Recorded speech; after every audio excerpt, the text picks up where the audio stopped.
Give Kendrick Lamar the same credit that you gave Robert Frost, Edgar Allan Poe, and all the other poets and authors that we had to sit down and learn about and break down. Give them that same honor. This upcoming year, I expect to see the educators, the professors, anybody who really cares putting this in their syllabi. I need it to happen. Reincarnated by Kendrick Lamar is the one. It is a generational classic song. It is timeless, so powerfully written. We're gonna break it down today, and I'm not saying I have a PhD because I really do not, but uniquely qualified in a couple angles. I started writing poetry at the age of like 8 or 9 years old. I've taken the courses, I've taken the college classes, I've done all the things, I've performed, all the poetry things. And I'm also a Christian girl. There's a lot of Christian concepts really interwoven into this. And we love hip hop, so we're here. Let's do it. All right, so we're gonna get into the reincarnated breakdown for Kendrick because it is worthy of this. And it's so multi-layered, and I feel like every time I see someone talk about it, they're missing a layer. It's a deep layered cake, and we need to hit all of it, okay?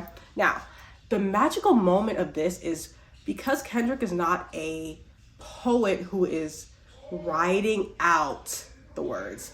He has another kit in his toolbox. His voice, as well as the music selections, the beats, the samples, etc.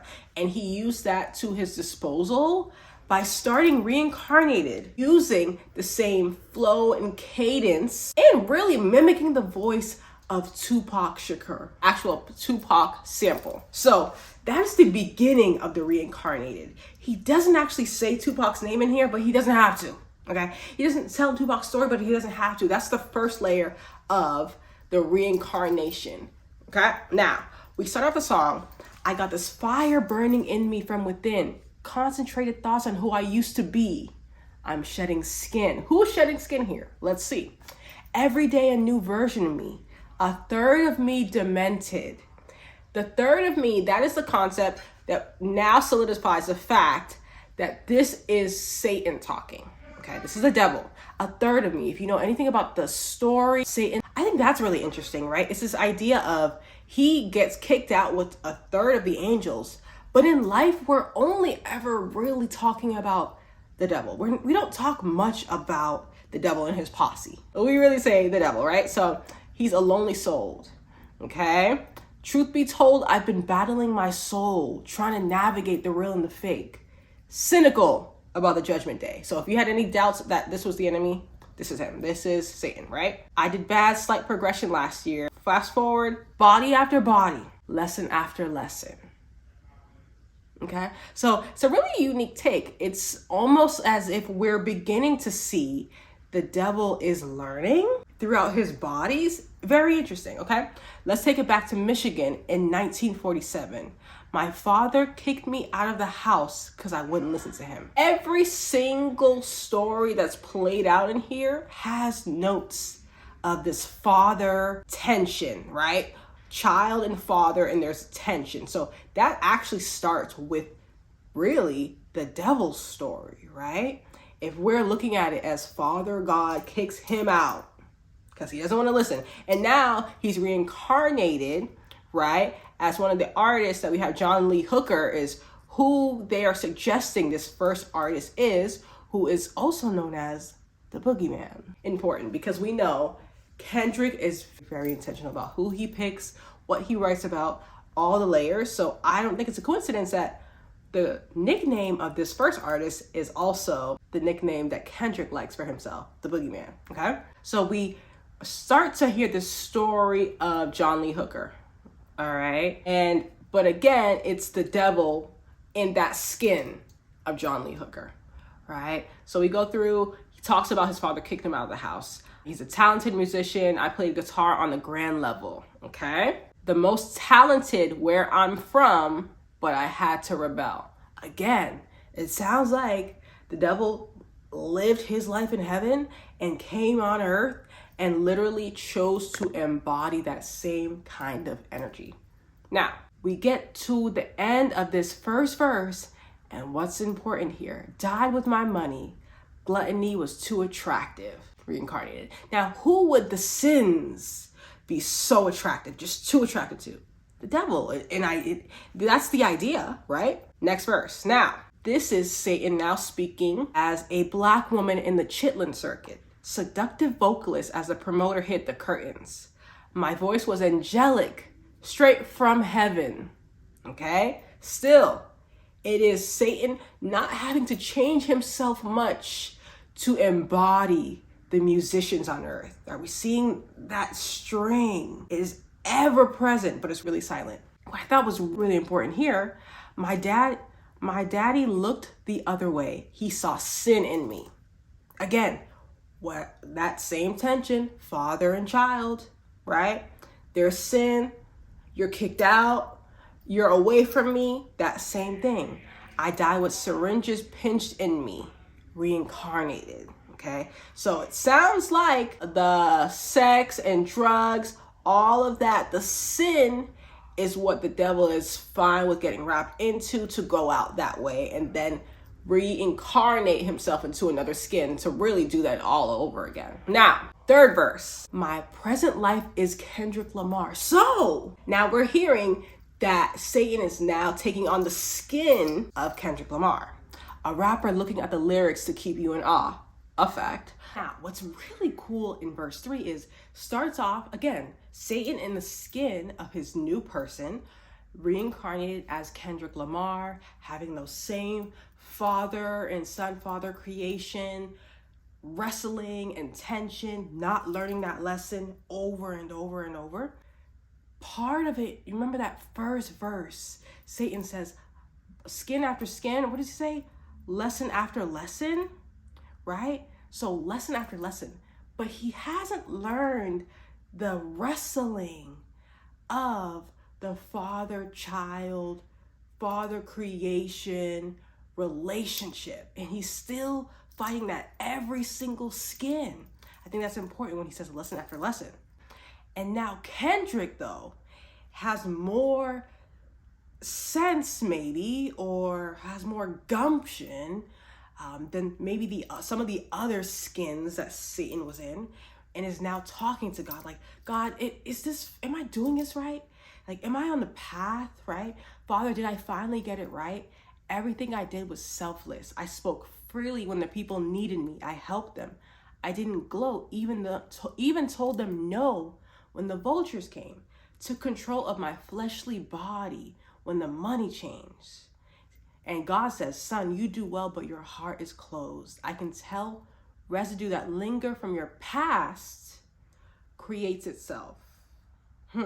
Now, is the past, in this case, Kendrick's past, like Kendrick at 7 years old, or is it the past lives that are now reincarnated in that Satan flesh? Let's keep reading. Okay. Father, I'm not perfect. This is Kendrick. Father, I'm not perfect. I got urges, but I hold them down. And God says, but your pride has to die. Kendrick says, okay, Father, show me how. Now this I think is great because it is a different picture from what we're seeing in the father dynamic. So is it possible that in Kendrick and having this conversation with God the Father, that he's now trying to say, I want to put that pride aside and all that father tension. Can we fix it? All right. Tell me every deed that you've done and what you did it for. This is God. And Kendrick says, I kept 100 institutions paid. Okay, tell me more. I put 100 hoods on one stage. Okay, tell me more. I'm trying to push peace and I'm trying to push peace in LA. And God says, but you love war. Wow. That is good on both levels. Again, it's like, does that pertain to Kendrick, the man, or Satan in the embodiment of him? Who loves war truly? Good question, right? And Kendrick says, no, I don't. God says, oh, yes, you do. Okay, then tell me the truth. Okay? God says, every individual is only a version of you.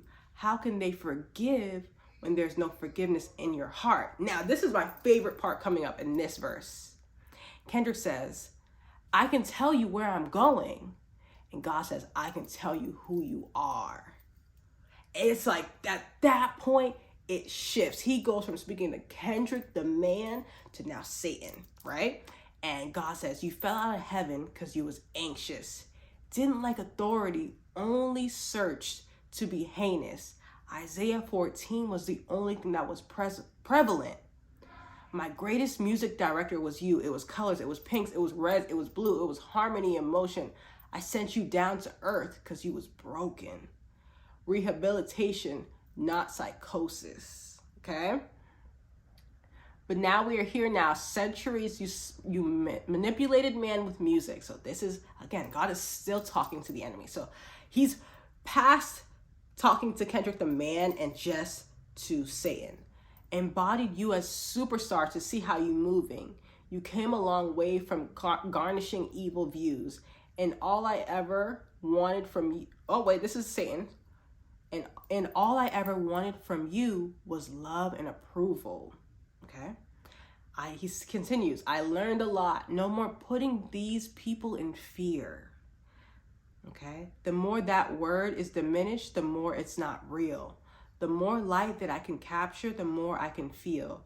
I'm using words for inspiration as an ideal. So this is now Satan finally learning his lesson.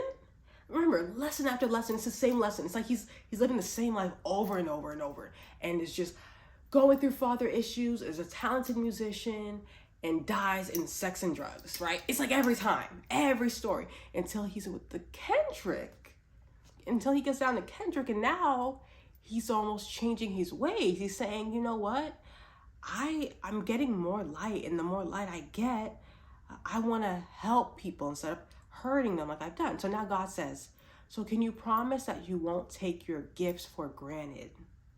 Satan says, I promise that I'll use my gifts to bring understanding. For every man, woman, and child, how much can you vow? So this is God asking the question. And Satan says, I vow my life just to live one in harmony now. So this is like the ultimate like flipping of the tables, because now Satan is learning his lesson, and not only learning his lesson is like, man, can we just piece this thing up? Like, I know like I've been messing people up for years and messing up this whole thing, but I just want us to hang out. Like, can we be friends again?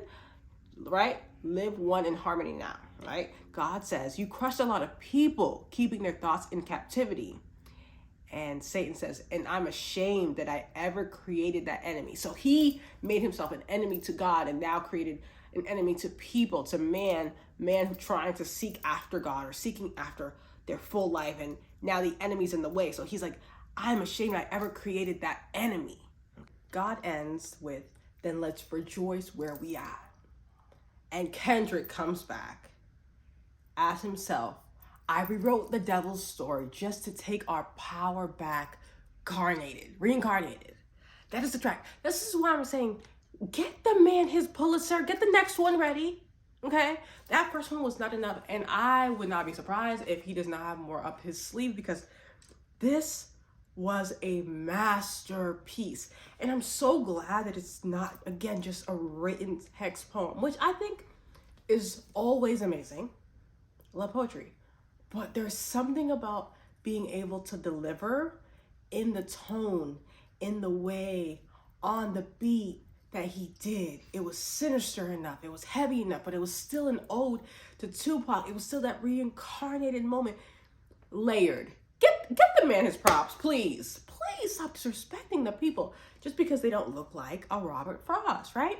So I really think that deserves a week in syllabus. All right? Educators, get your syllabi ready, please. Include Reincarnated by Kendrick Lamar, if nothing else. That was a masterpiece. I want to hear what you guys think. I want to know, did I miss something? Maybe I missed another layer. Maybe I missed another detail. Comment below. Let's chat. Until next time, toodles.